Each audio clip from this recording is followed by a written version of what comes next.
मेरी गुरु जो है ना वो मुझे 7,000 रुपये उस टाइम जो है ना मेरी पेमेंट लेके वो भेजती थी, जिस टाइम के 2500 रुपया लेकर बड़ी टॉप की जो है जाती थी। सुबह मैं मांगने के लिए जाने लगी तो उसने कहा कि तुम पागल हो गई हो, तुम्हें हमने मशूक बनाना है और तुम्हें इन गलियों में हमने फंक्शन करवाने। बुलंदी तरक्की जो आपके नसीब में वो ऐसे भी मिल सकती है, चाहे आप उस तरीके से कमा लें या इस तरीके से कमा लें। वल्लाह बाखुदा मैं अल्लाह के आगे तहज्जुदों में रोया करती थी। कहा उस रूम में तो एक मर्द बैठा हुआ है, तो कह रही आप इस फील्ड में आई हो तो ये सब कुछ तो करना पड़ेगा। तो अपनी ज़िंदगी का कोई हमारे साथ ऐसा वाक़या शेयर करें जिसको जो कामयाब आदमी या बंदा या बंदी हो जाता है तो उसको अपनी वो एक ऐसा वक़्त याद होता है जो बिल्कुल वो नीचे होता है, उसके पास कुछ भी नहीं होता। बहुत बेशुमार ऐसे कामयाब लोग हैं जो कहते हैं कि हम अगर कामयाबी हासिल की, मुझे याद है मेरे पास पाँव के लिए नीचे चप्पल भी नहीं थी।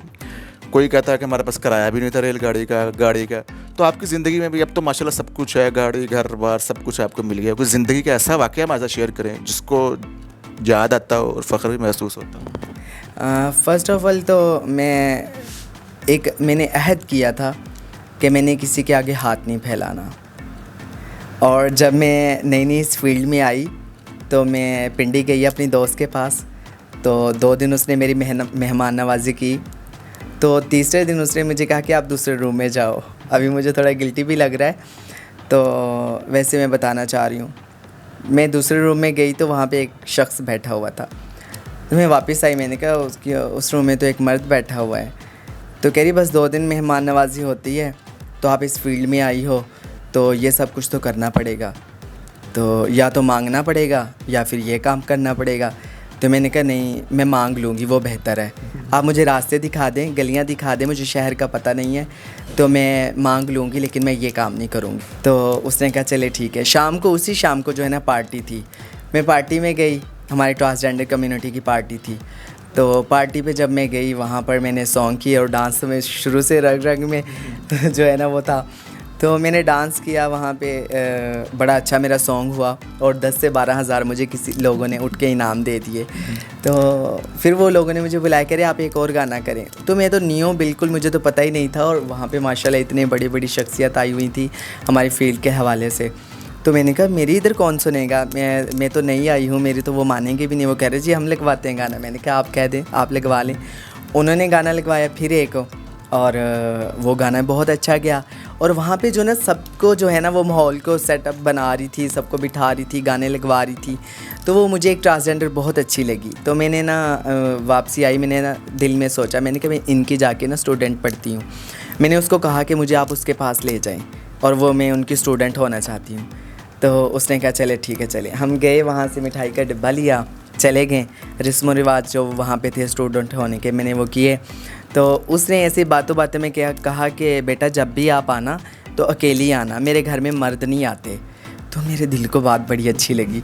तो मैंने कहा मैं तो इधर ही रह जाती हूँ। मैंने ऐसे डरते हैं ना कि जान पहचान नहीं, मेरे शहर का पीछे का पता ही नहीं। मैंने उनको कहा कि मैं आपके पास रहना चाहती हूँ पक्की।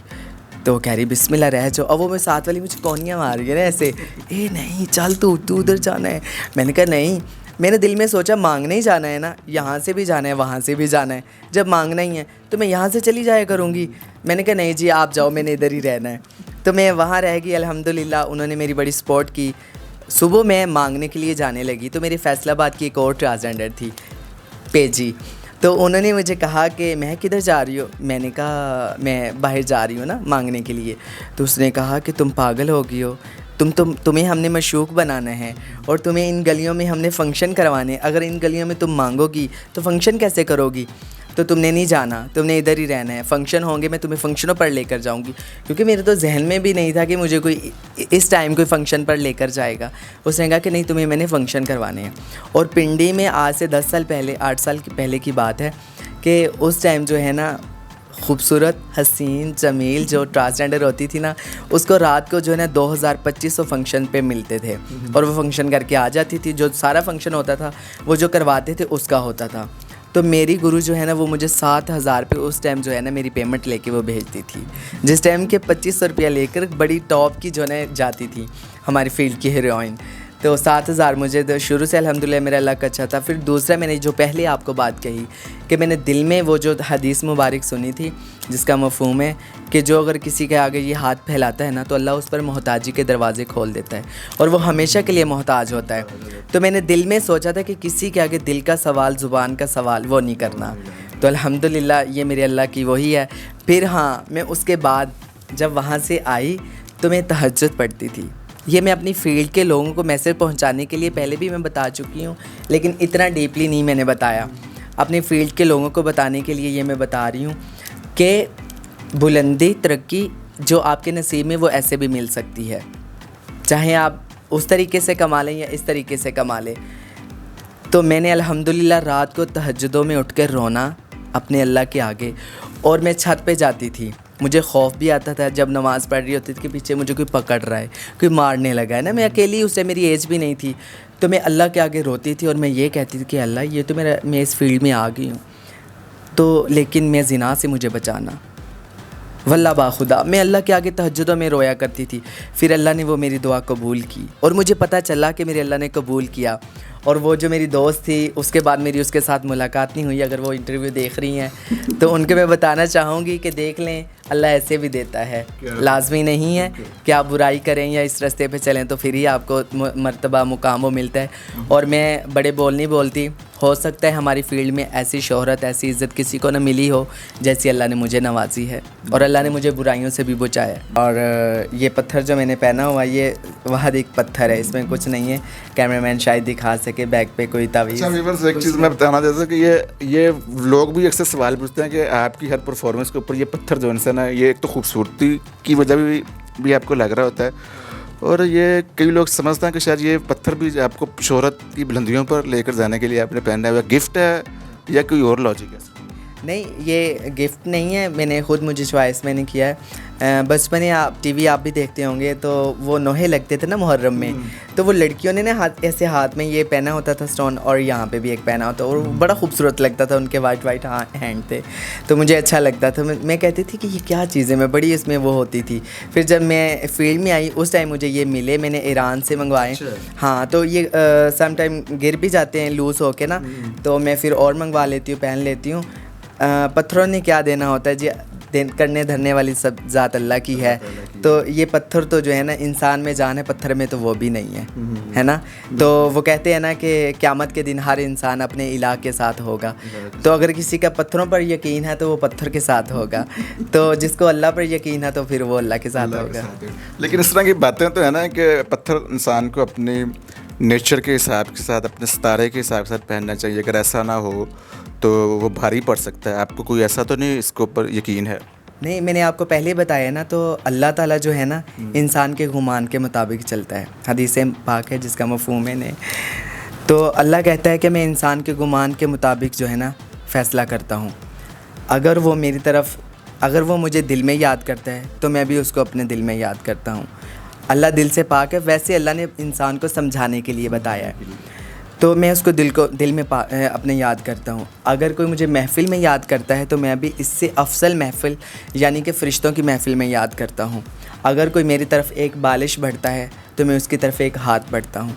अगर मेरी तरफ़ कोई एक कदम बढ़ाता है तो मैं उसकी तरफ़ 10 कदम बढ़ाता हूँ। अगर कोई मेरी तरफ़ चल के आता है तो मैं उसकी तरफ़ दौड़ कर आता हूँ। तो देखें ना, ये अल्लाह इंसान के गुमान के मुताबिक जो है फ़ैसला करता है। तो जैसा कोई गुमान रखेगा अल्लाह उस पर फ़ैसला कर देगा। तो फिर इंसान कहेगा कि देखा ये ऐसे था, मैंने कहा था ना कि ऐसे है, ये पत्थर नहीं पहनना या ये काम कुछ भी आप लगा लें तो वो हो जाता है। अब एक हमारी फील्ड में है, वो उनके जब फंक्शन होते हैं ना, वो मुझे कहती है कि ब्लू कलर के आपने नीले कलर के कपड़े नहीं पहन के आने। तो मैंने कहा फ़र्स्ट टाइम मैं उसके फंक्शन पे पहन गई, तो वहाँ पे ना भैंसों का कोई वो था कमरा ना, वो आपको पता है भैंसों के लिए उन्होंने कमज़ोर से बांस वगैरह ऐसे डाल के ना कच्चे से बनाए होते हैं, कौन सा ऊपर किसी ने जाना होता है। अब मेरा फंक्शन था, वहाँ सारी आवाम ऊपर चढ़ गई, ओ सारा नीचे आ गई छत। वो कह रही हाय देखा मैंने तुम्हें कहा था ना नीला ना कपड़े पहनो, मेरे वहाँ पे ये हो जाता है, मसले बन जाते हैं। तो नेक्स्ट जब फंक्शन हुआ तो मैं फिर नीला पहन गई। वो कह रही हाय पिछली दफ़ा तो आपको पता नहीं था, इस दफ़ा तो पता था। मैंने कहा मेरी बात सुनो, मैं उसका यकीन ठीक करने के लिए मैंने कहा आज अगर तुम्हारे साथ कोई मसला हुआ ना तो मैंने कहा मैं आपका नुकसान भरूँगी। और अल्हम्दुलिल्लाह ऐसा अच्छा फंक्शन हुआ, वो भी परेशान। मैंने कहा आप जैसा गुमान करोगे वैसा ही होगा। अच्छा, अपने चाहने वालों को कोई मैसेज देना चाहती हो आप? जी, मैंने अभी जैसे गुमान की बात की है कि अल्लाह गुमान के मुताबिक इंसान के फ़ैसला करता है, तो अल्लाह से गुमान अच्छा होना चाहिए। और इस पे मैं आपको एक बात सुना दूं कि नबी करीम सल्लल्लाहु अलैहि वसल्लम जब मेराज पर गए ना, तो उन्होंने देखा कुछ चीज़ें ऐसे ऊपर जा रही हैं, कुछ चीज़ें ऊपर से आ रही हैं। तो आप अलैहिस्सलाम ने हज़रत जबरील अलैहिस्सलाम से पूछा कि ये क्या चीज़ है? तो उन्होंने फ़रमाया कि ये जो है ना, नीचे से जो है ना लोगों के, इंसानों के अमाल हैं, जा रहे हैं ऊपर, ऊपर से जो आ रहे हैं वो अल्लाह के फ़ैसले हैं। तो इसलिए आप अल्लाह से अपने मामलात अच्छे रखें, अपना गुमान अच्छा रखें और अपने दिल में अच्छा अच्छा सोचा करें, तो इंशाल्लाह अल्लाह अच्छा ही ऊपर से फ़ैसला भेजेंगे। आपका बहुत बहुत शुक्रिया महक मलिक, आपने मेरे कीमती वक्त दिया। जी व्यूवर्स, ये थी महक मलिक जिनकी आपने गुफ्तगू सुनी है। कुछ सवालात आपके जहन में आए होंगे, वो भी क्लियर हो चुके होंगे। तो हमें नेक्स्ट वीडियो तक के लिए इजाज़त दें। अपना बहुत ख्याल रखिएगा। महक मलिक को भी इजाज़त दें। खुदा हाफिज़।